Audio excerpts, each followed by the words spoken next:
திருச்சிற்றம்பலம். திருநாவுக்கரசு சுவாமிகளை செய்த தேவாரம் 4ஆம் திருமுறை.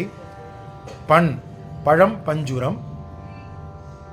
நாடு காவேரி சோழநாடு.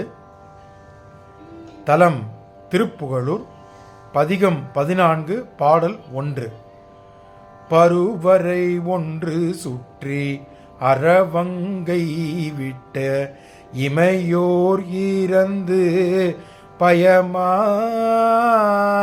பருவரை ஒன்று சுற்றி அரவங்கை விட்ட இமையோர் இருந்து பயமாய்.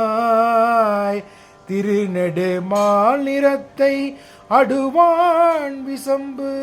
திருநெடுமால் நிறத்தை அடுவான் விசம்பு.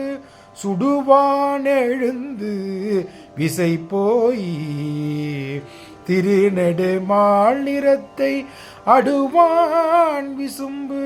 சுடுவான் எழுந்து விசை போய். பெருகிட மற்றதற்கோர் பதிகார முன்றை அருளாய் பிரானே எனலும்.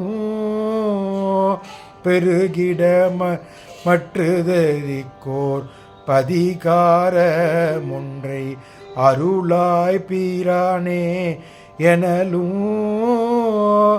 அருகொடு மாவிடத்தை அருகொடு மாவிடத்தை எரியாமல் உண்ட அவண்டவர் அண்டராசே. அருள் கொடு மாவிடத்தை எரியாமல் உண்ட அவண்டர் அண்டரர் அரசே. திருச்சிற்றம்பலம்.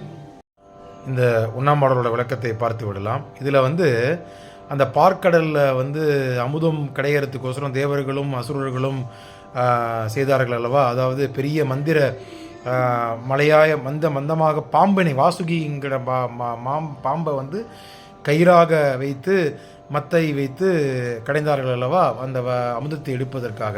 அப்போது அந்த நிகழ்வை இந்த பாடலில் அப்பர் சுவாமிகள் குறிப்பிடுகிறார். அப்போது அமுதத்தை தேவர்கள் கடையும் போது விஷமானது, ஆழகால விஷமானது கடலிலிருந்து வரும்போது தேவர்கள் பயந்து விடுகிறார்கள். பயந்து விட்டு அங்கிருந்து ஓடி விடுகின்றார்கள்.